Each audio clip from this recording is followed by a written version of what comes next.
이건 산이 아니라 돌무덤이요. 여기서 무슨 농사를 짓겠다는 게요? 남편의 그 한마디를 들은 아내는 그날부터 하루도 빠짐없이 산에 올라갑니다.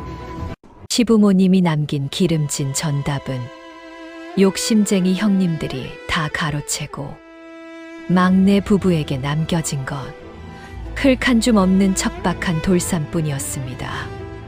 헌데 이 막내 며느리 복희 보통 여인이 아닙니다. 손톱이 빠지고 발등이 깨지는 고통 속에서도 1년을 하루같이 돌을 골라내며 서늘하게 웃는 독종 중에 독종이었던 것이지요. 피 한 방울 안 섞인 시형님들의 구박을 견디며 홀로 돌산을 일군 바보 같은 며느리. 과연 그녀는 이 죽음의 땅에서 어떤 보물을 찾아낼까요? 그리고 훗날 시형님들 앞에서 어떤 시원한 일침을 날릴까요? 오늘도 구독과 좋아요로 응원의 마음을 보태주세요. 자, 그럼 오늘도 속 시원해지는 옛날 이야기를 바로 시작합니다. 옛날 옛적 경상도 어느 산골 마을에 박진사라는 자산가가 살았습니다. 성품이 온화해 칭송이 자자했으나 슬하의 세 아들은 성격이 판이했지요. 첫째와 둘째는 영악하기가 여우 같았고 막내 동이는 미련할 정도로 착해 터진 사내였습니다. 그런 동이 곁에는 강단 있는 아내 복희가 있었지요. 어느 날 박진사가 세상을 떠나자 형님들의 눈빛이 늑대처럼 변했습니다. 동이야, 내가 이 집의 장손이니 문전옥답은 내가 맡으마. 너는 저 뒷산, 돌산이라도 가져갔어.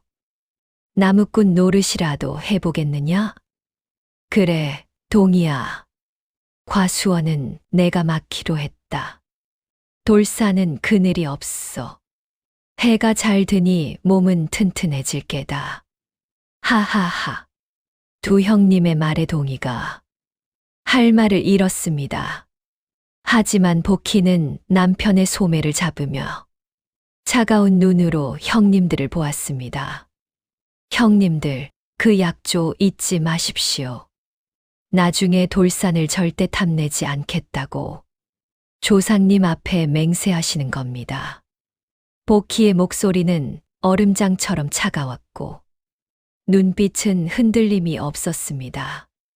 그 서슬퍼런 기세에 형님들은 잠시 말문이 막혔으나 이내 서로의 얼굴을 보며 비열한 웃음을 터뜨렸습니다. 그렇고 말고 조상님이 아니라 옥황상제 앞이라도 맹세하마. 재수씨도 참 별종이네. 우리가 옥토를 가져간 게 화가 났어. 그러는 모양인데 걱정 마시오. 우리가 나중에 쌀 한 바가지라도 적선해 줄 테니. 하하하. 그들의 비웃음 섞인 웃음소리가 대청마루를 넘어 마당 끝까지 울려 퍼졌지요. 복희는 더 대꾸할 가치도 없다는 듯 남편과 함께 집으로 갑니다. 부부는 형님들이 차지한 기름진 논밭 사이 길을 지나 집으로 향했습니다. 누렇게 익어가는 벼 이삭들이 바람에 물결치며 그들을 조롱하는 듯 했습니다. 복희가 참았던 눈물을 훔치며 말없이 걸었습니다. 복희의 눈은 이미 저 멀리 솟아있는 거친 바위산을 꿰뚫어 보고 있었습니다. 그곳은 누군가에겐 죽음의 땅이었으나 복희에게는 아직 깨어나지 않은 보물창고였습니다. 마을 사람들은 그들의 이야기를 들으며 혀를 찼습니다. 저 욕심쟁이들이 막내를 사지로 모는구먼. 다음 날 새벽, 닭이 울기도 전이었습니다. 산 전체가 짙은 안개에 쌓여 앞이 보이지 않던 시각. 복희는 날이 바짝 선 곡괭이를 어깨에 메고 산등성이에 올랐습니다. 첫 일과는 돌을 골라내는 것이었습니다. 흙 한 줌 찾기 힘든 척박한 땅. 곡괭이를 내리칠 때마다 챙 소리와 함께 불꽃이 튀었습니다. 바위는 꿈쩍도 하지 않았고 복희의 팔목은 금세 부어올랐습니다. 이 돌 하나가 우리를 무시한 큰형님의 마음이고 이 바위 하나가 우리를 비웃은 둘째 형님의 심보다. 내가 이것들을 다 파내지 않고서는 잠자리에 들지 않으리라. 복희는 손톱이 깨지고 손바닥이 아파도 멈추지 않았습니다. 산짐승들이 밤새 울부짖는 소리에도 아랑곳하지 않고 달빛 아래에서 바위를 깨부수었습니다. 남편 동희는 그저 허탈한 모습으로 아내만 바라보았죠. 여러 날 동안 복희는 산 아래에서 흙을 퍼 날라 바위를 치운 자리에 덮어주었습니다. 어느덧 무더위가 시작된 5월. 그늘 하나 없는 돌산은 거대한 가마솥 같았습니다. 지열이 발바닥을 태우고 땀이 눈으로 들어가 앞이 보이지 않았습니다. 이때 이웃집 수님네가 얼음물을 들고 찾아왔습니다. 복희야, 너 정말 이러다 죽는다. 사람이 할 짓이 있고 못할 짓이 있지. 이 땡볕에 바위를 옮겼어. 무얼 한단 말이냐. 차라리 형님들 과수원 갔어. 그늘 밑에서 일해주고 품값이나 받아라. 아주머니, 남의 그늘 밑에 서서 받는 품삯은 내일이면 사라지지만 내 땡볕 아래 흘린 땀은 자식의 명줄이 됩니다. 저는 지금 돌을 치우는 게 아니라 물기를 찾고 있는 거예요. 복희는 산 중턱에 빗물이 모일 수 있도록 거대한 웅덩이를 파기 시작했습니다. 형님들은 정자에서 부채질하며 저 별난 며느리가 산을 다 파헤쳐서 무덤을 만드네 라며 조롱했습니다. 하지만 복희는 알고 있었습니다. 지표면 아래 깊숙한 곳, 바위 틈 사이로 흐르는 미세한 수맥의 떨림을 말입니다. 가을 바람이 불어올 때쯤 돌산의 모습은 완전히 바뀌어 있었습니다. 흉측하게 솟아있던 바위들은 정갈하게 담장이 되었고 복희가 정성껏 덮어준 흙 위로 기적이 일어났습니다.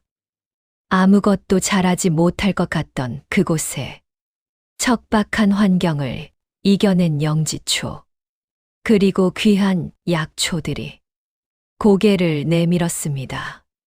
기름진 땅에서 자란 것보다 향이 수십 배는 진하고 효능이 뛰어난 보물들이었습니다.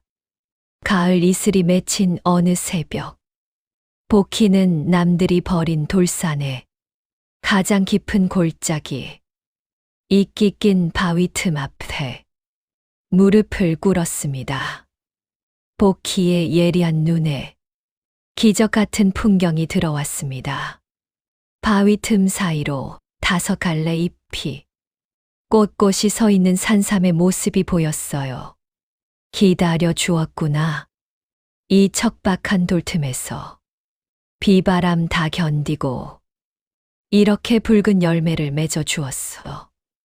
고맙다. 참으로 고맙다. 복희는 약초를 캘 때 절대 쇠로 된 연장을 쓰지 않았습니다. 산의 기운을 해치지 않기 위해 직접 깎은 대나무 막대기와 투박한 손가락 끝을 사용했지요. 복희는 먼저 약초 주변의 썩은 잎과 잔돌을 손끝으로 아주 조심스럽게 걷어냈습니다.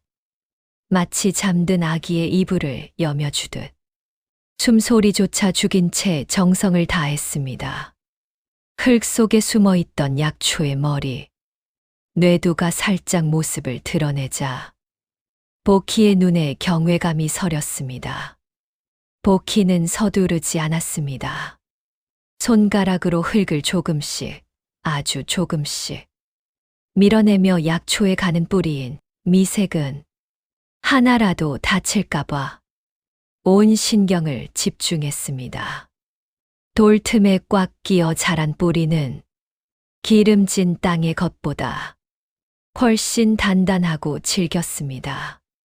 보키는 손가락 끝에 전해지는 뿌리의 떨림을 느끼며 바위가 뿌리를 누르고 있는 방향을 읽어냈습니다. 바위 틈에 낀 흙을 입바람으로 살살 불어내자 마침내 수천 년의 세월을 견딘 듯한 만삼의 웅장한 몸체가 드러났습니다.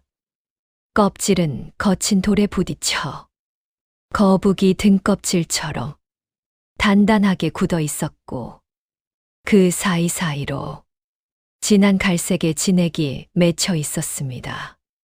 그 향은 어찌나 깊고 알싸한지 산 전체가 보약 끓이는 냄새로 진동하는 듯 했습니다.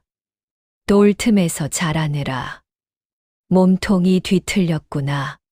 하지만 그 뒤틀린 상처마다 사람의 명주를 살리는 진한 기운이 가득 찼으니 내가 바로 이 산의 진짜 주인이다.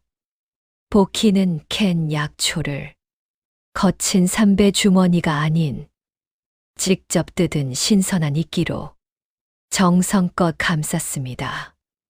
약초가 산의 습기를 잊지 않도록 배려한 것이지요. 약초를 캐고 난 빈 자리에는 보키가 미리 준비해온 부드러운 산흙을 다시 덮어주었습니다. 그리고 그 위에 작은 돌을 얹어 표식을 해두었지요. 얻은 만큼 돌려주어야 산이 다시 내어주는 법이다.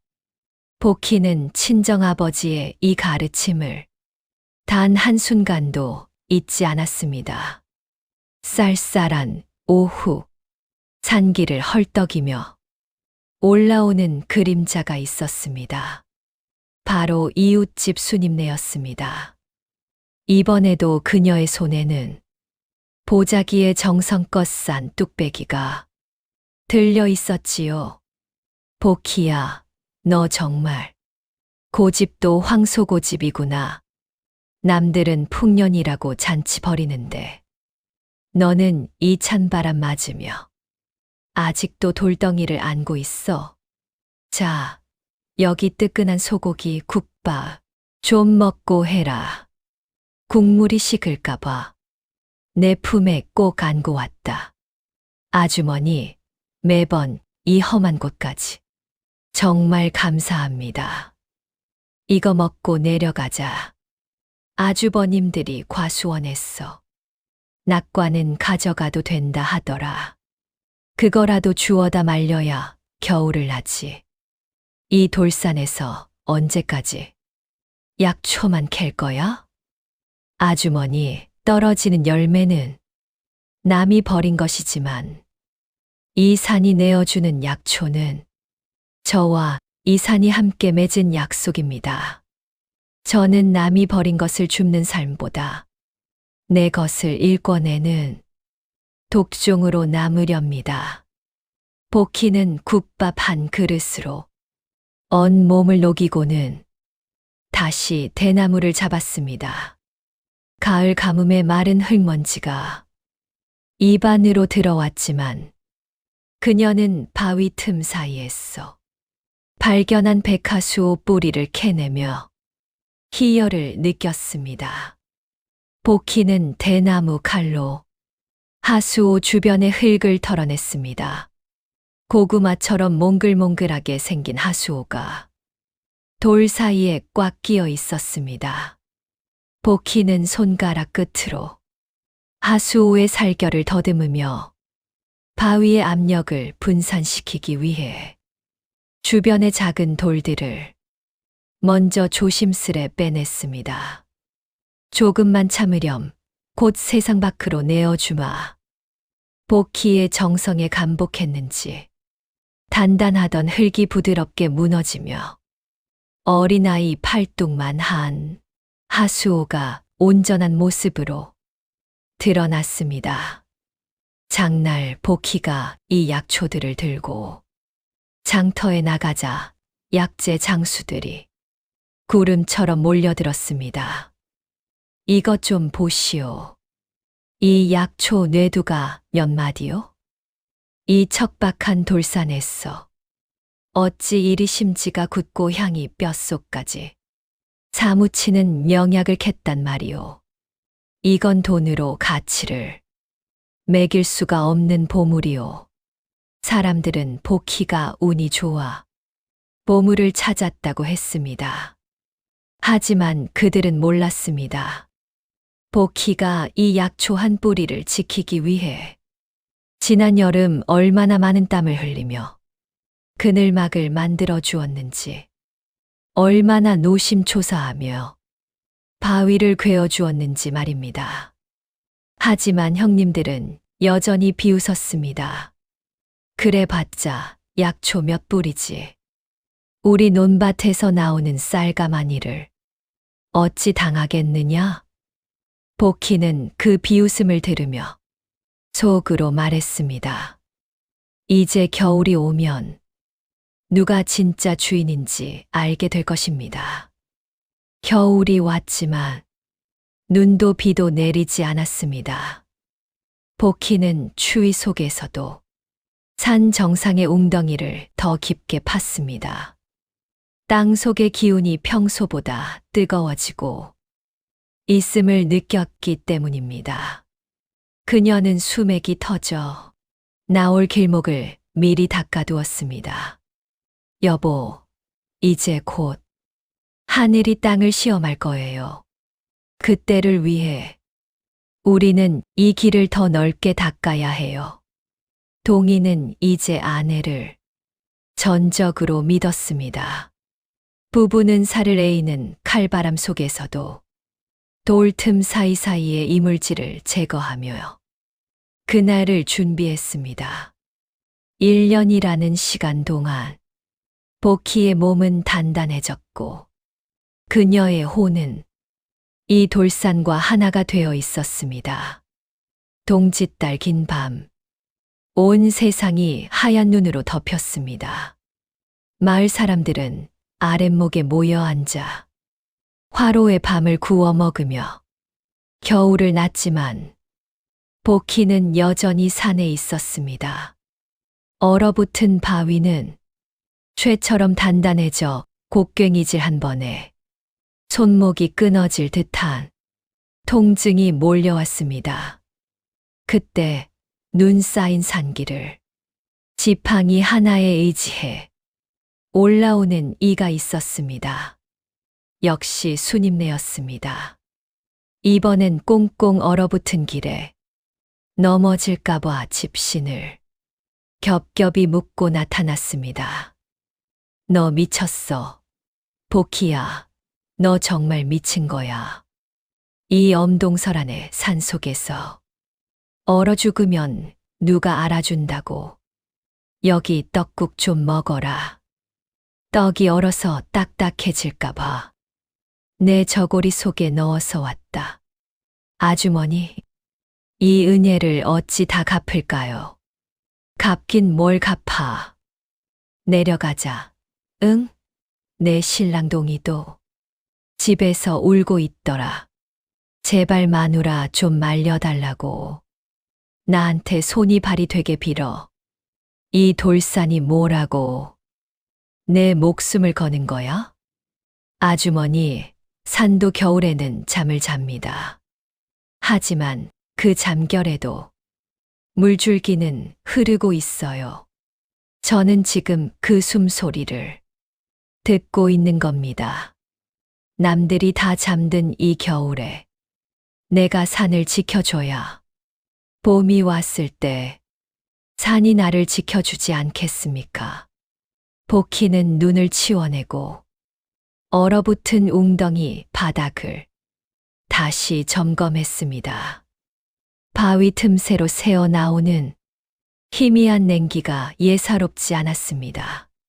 그녀는 꽁꽁 언 손으로 바위 틈의 이물질을 하나하나 제거하며 다가올 여름의 대폭발을 준비했습니다.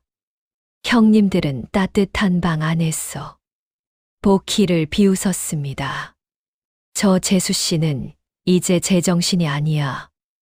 눈 쌓인 산에서 돌을 닦고 있다니. 조상님이 노하실 일이지. 에잉, 쯔쯔. 다음 해 여름 가뭄이 절정에 달해 온 마을이 타들어가던 날. 마침내 복희가 1년간 준비했던 기적이 터졌습니다. 구구궁. 아무것도 안 나올 것 같던 돌산 기슭에서 땅이 울리는 진동이 시작되었습니다. 콸콸콸. 복희가 1년 동안 길을 내고 가둬두었던 거대한 수맥이 지표면을 뚫고 폭포처럼 터져 나온 것입니다. 영롱한 물줄기가 흘러내렸습니다. 폭포수처럼 쏟아지는 물줄기를 보며 마을 사람들은 환호했고 복희는 그 시원한 물을 온몸으로 맞으며 지난 1년의 서러움을 씻어냈습니다. 수님네도 그 자리에 있었습니다. 복희야, 내가 맞았어. 내가 정말 옳았어. 이 돌산이 우리를 살리는구나. 아주머니가 가져다 주신 그 따뜻한 국밥 덕분에 제가 이 겨울을 버텼습니다. 이 물은 아주머니와 제가 함께 만든 기적이에요. 첫째 형의 논과 둘째 형의 과수원은 바스러지듯 말랐습니다.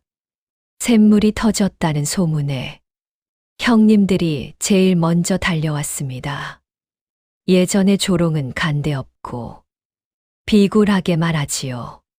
재수 씨, 역시 우리 가문은 하늘이 도우시는구먼. 이 물도 당연히 우리 가문의 재산이니 내가 관리하마. 형님 좋은 게 좋은 것이라뇨? 아니요. 저는 나쁜 건 끝까지 나빠야 한다고 생각합니다. 그래야 갚아줄 때 뒤탈이 없으니까요. 1년 전 약조를 잊으셨습니까? 이 물은 제 피눈물로 일궈낸 내 거지입니다. 쌀백 가마를 가져와도 당신들께는 물 한 바가지 주지 않을 테니 당장 내 산에서 내려가십시오. 두 형님은 온 동네 사람들 앞에서 창피를 당했지요. 얼굴을 들 수 없어 헐레벌떡 산을 내려왔습니다. 복희는 마을 사람들에게는 물을 거저 나누어 주었지만 형님들에게는 단 한 방울의 물도 허락하지 않았습니다. 결국 형들은 자신들이 뺏어갔던 전답을 복희에게 헐값에 팔고 물 한 양동이를 얻어 마셔야 했지요. 그 후로 10년이 흘렀습니다. 복희는 이제 경상도 일대에서 모르는 이가 없는 거상이 되었습니다. 하지만 그녀는 여전히 가을이면 수님네와 함께 돌산 샘가에 앉아 국밥을 나누어 먹습니다. 아주머니, 장부의 숫자는 속여도 땅의 정직함은 속일 수 없는 법입니다. 우리가 돌산을 아끼니 돌산이 우리를 이토록 풍요롭게 해주지 않습니까? 여러분의 인생에도 복희처럼 내 것을 귀하게 여기고 묵묵히 정성을 다한다면 언젠가 반드시 샘물은 터져 나올 것이라 생각합니다. 진짜 부자는 돈을 가진 사람이 아니라 사람의 마음을 남기는 사람이라는 것을 오늘도 평안한 하루 보내세요. 끝까지 시청해 주셔서 감사합니다.